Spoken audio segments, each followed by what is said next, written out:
Bismillahirrahmanirrahim. Nomor ke-11 di antara 20 keburukan lisan adalah mengejek dan mentertawakan orang lain. Allah Subhanahu wa taala mengharamkan seorang mukmin untuk mengejek atau mentertawakan orang lain. Seperti yang tercantum dalam Al-Qur'an, A'udzubillahi minasyaitonirrajim. Bismillahirrahmanirrahim. Ya ayyuhalladzina amanu la yaskhar qaumun min qaumin asa ayyakunu khairam minhum wala nisa'un min nisa'in asa ayyakunna khairam minhun. Wahai orang-orang yang beriman, janganlah sekumpulan orang laki-laki merendahkan kumpulan yang lain. Boleh jadi yang ditertawakan itu lebih baik dari mereka. Dan jangan pula sekumpulan perempuan merendahkan kumpulan lainnya. Boleh jadi yang direndahkan itu lebih baik. Quran Surat Al-Hujurat ayat 11. Firman Allah tersebut melarang orang-orang mukmin untuk menyebutkan kejelekan dan kekurangan pada wajah seorang untuk ditertawakan, apalagi dengan cara meniru perbuatan dan tutur katanya. Bahkan mengisyaratkan dengan suatu isyarat saja tidak boleh dilakukan. Sayyidah Aisyah radhiyallahu anha berkata, aku pernah bercerita kepada baginda Rasulullah SAW tentang kejelekan wajah seseorang. Maka beliau sallallahu alaihi wasallam berkata kepadaku, wallahi ma habbu anni hakaitu insanan wali kadza wa kadza.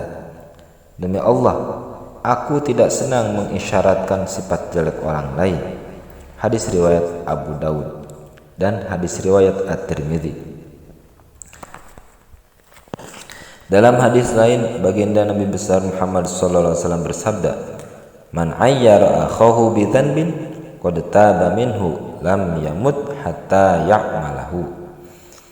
Tidaklah seorang mengejek kesalahan orang lain yang telah bertaubat kepada Allah Subhanahu wa taala dari dosa-dosanya, melainkan ia akan melakukan perbuatan semacam itu sebelum ia mati.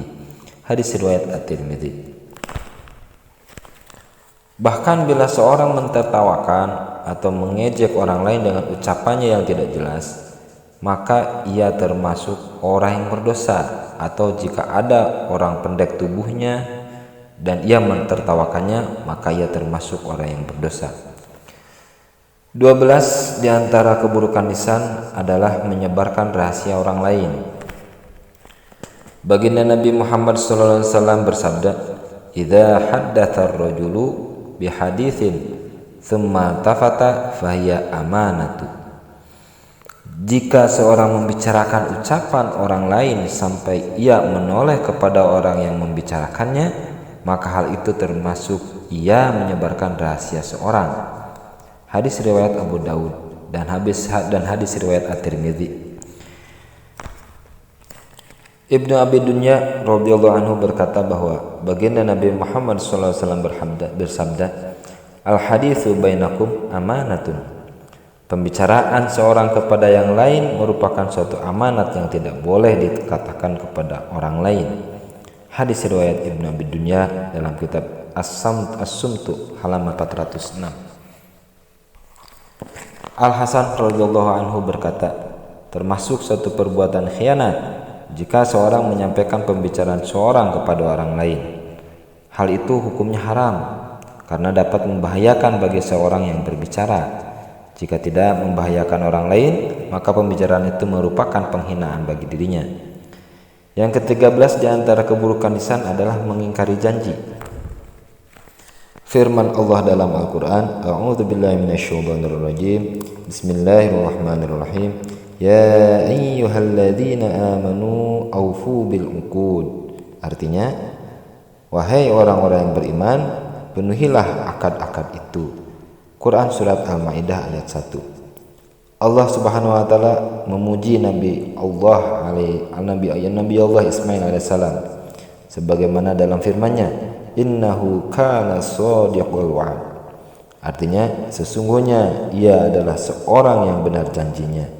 Quran surat Maryam ayat 54. Kala itu Nabi Allah Ismail alaihissalam telah berjanji dengan seorang di suatu tempat. Kemudian orang itu lupa, maka Nabi Allah Ismail menunggunya selama 22 hari untuk menunggu orang itu. Saat Sayyidina Abdullah bin Umar akan wafat, maka kuda putrinya dipinang oleh seorang dari suku Quraisy. Maka beliau berkata, aku tidak ingin bertemu Allah Subhanahu wa taala dengan membawa sepertiga dari tanda kemunafikan. Maka ia minta disaksikan orang banyak bahwa ia telah menikahkan putrinya dengan orang Quraisy itu. Diriwayatkan pula ketika baginda Rasul sallallahu alaihi wasallam duduk untuk membagi harta rampasan perang suku Hawazin, maka ada seorang berdiri dan berkata, ya Rasulullah, engkau telah berjanji kepadaku untuk memberiku sebagian dari harta rampasan perang itu. Lalu beliau sallallahu alaihi wasallam bersabda, memang aku telah berjanji kepadamu, dan kini aku akan memenuhi janjiku kepadamu. Jika seorang telah berjanji dan ia tidak ingin memenuhinya, maka ia termasuk salah satu dari tanda-tanda kemunafikan. Nah, hal ini seperti yang disebutkan dalam hadis Nabi sallallahu alaihi wasallam, "Thalathun man kunna fihi fahuwa munafiqun, wa in shoma wa shalla wa za'ama annahu muslimin, id ahdatha kadhibin wa idza wa'ada akhlafa wa idza tumina khana." Ada 3 sifat. Siapapun yang memiliki 3 sifat itu, maka ia termasuk seorang yang munafik sempurna, kata Rasul. Meskipun ia melakukan sholat, puasa, dan ia mengaku bahwa dirinya seorang muslim. Yaitu jika ia berkata, maka ia berdusta. Jika ia berjanji, maka ia mengingkari janjinya itu. Dan jika ia diberi amanah, maka ia berkhianat. Hadis riwayat Bukhari dan hadis riwayat Muslim.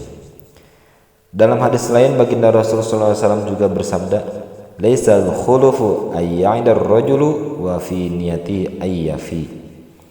Tidak termasuk khianat seorang yang telah berjanji dan ia bersedia untuk memenuhi janjinya meskipun ia tidak dapat memenuhi janjinya. Hadis riwayat Abu Dawud dan hadis At-Tirmidzi. Nomor 14 di antara 20 keburukan lisan adalah berdusta dalam ucapan dan sumpah. Kedua perbuatan ini termasuk yang paling buruk. Sayyidina Abu Bakar As-Siddiq radhiyallahu anhu berkata di dalam sebuah pidatonya, baginda Rasulullah SAW pernah berdiri di atas mimbarku ini, kata Sayyidina Abu Bakar, sambil beliau menangis karena mengingat kepergian baginda Rasulullah SAW yang berpulang ke rahmatullah. Lalu Rasulullah SAW bersabda, kata Sayyidina Abu Bakar, iyyakum wal kadzib fa innahu ma'al fujur wa huma finnar. Janganlah kalian berkata dusta, karena berkata dusta termasuk perbuatan orang-orang yang suka berbuat dosa, dan keduanya akan berada di api neraka. Hadis riwayat Ibnu Majah dan hadis riwayat An-Nasai. Baginda Nabi Muhammad SAW bersabda, kaburat khiyanatan an tuhadditsa akhaka haditsan wa laka bihi musaddiqun wa anta lahu bihi kadhibun. Termasuk khianat yang paling besar jika engkau berkata kepada saudaramu sebuah pembicaraan dan ia percaya kepada pembicaraanmu, tetapi pembicaraan itu ternyata kedustaan belaka. Hadis riwayat Bukhari dan hadis riwayat Abu Dawud. Dalam hadis lain juga baginda Rasul bersabda, la yazalul 'abdu yakdzibu hatta yuktaba 'indallahi kadzdzaban. Tidak henti-hentinya seorang berkata dusta sampai di sisi Allah Subhanahu wa taala ia tercatat sebagai seorang yang suka berdusta. Hadis riwayat Bukhari dan hadis riwayat Muslim. Baginda Nabi besar Muhammad SAW bersabda, Thalathatun la yukallimuhumullahu yawmal qiyamati wa la yanzuru ilaihim al-mannanu bi'atiyatihi wal faqi sulyatahu wal munfaqi sul'atahu wal halfil kadzab wal musbilu izzaru. Ada 3 orang yang di hari kiamat kelak Allah Subhanahu wa taala tidak akan berbicara kepada mereka. Bahkan Allah Subhanahu wa taala tidak akan memandang mereka dengan pandangan rahmat, yaitu seorang yang suka meminta kembali pemberian yang telah diberikannya kepada orang lain, seorang yang berjualan dengan sumpah palsu, dan seorang yang mengulurkan sarungnya hingga di bawah mata kaki karena congkak. Hadis riwayat Muslim. Rasulullah SAW bersabda, "Ma halafa halifun billah fa udkhila fiha mathala janahi ba'udatin illa kanat nuktatan fi qalbihi ila yaumil qiyamah." Tidaklah seorang bersumpah dengan menyebut nama Allah Subhanahu wa taala dalam pembicaraannya meskipun hanya ucapan yang kecil, melainkan ucapan itu akan menghitamkan hatinya hingga di hari kiamat. Hadis riwayat At-Tirmidzi. Dalam hadis lain Nabi besar Muhammad SAW bersabda, Ra'aitu ka'anna rajulan ja'ani faqala li kum faqumtu ma'ahu fa idza ana bi rajulaini ahaduhuma qa'imun wal akharu jalisun wa bi yadil qa'imi kalubun min hadidin yuqimuhu fi shidqil jalisi fayajzibuhu hatta yablugha kahilahu thumma yajzibuhu fayulqimahul janibil akhar fayamuddu fa idza maddahu raja'al akhar kama kana faqultu lilladzi aqamani ma hadza faqala hadza rajulun kadzdzabun yu'adzabu fi qabrihi ila yaumil qiyamah. Aku pernah bermimpi melihat seorang datang kepadaku seraya berkata, "Bangunlah engkau." Maka aku berdiri bersamanya dan aku berada di antara 2 orang. Yang salah satunya berdiri sedang yang lainnya sedang duduk. Sedangkan di tangan seorang yang berdiri ada alat dari besi yang digunakan untuk mendukung bagi seorang yang duduk. Kemudian ia menariknya dengan keras sampai mencapai bagian badan yang lainnya. Kemudian ia menariknya dengan keras dan meletakkannya kepada sisi yang lain dari tubuhnya. Maka sisi yang lain kembali miring seperti semula. Aku berkata kepada seorang yang menyuruhku berdiri, "Siapakah orang itu?" Jawabnya, "Orang ini adalah seorang yang suka berdusta. Ia disiksa di dalam kuburnya sampai hari kiamat tiba." Hadis riwayat Bukhari. Rasulullah SAW bersabda, "Innal 'abda la yakdzibul kadzbata fayataba'adul malaku anhu masiratun milin min natni ma ja'a bih."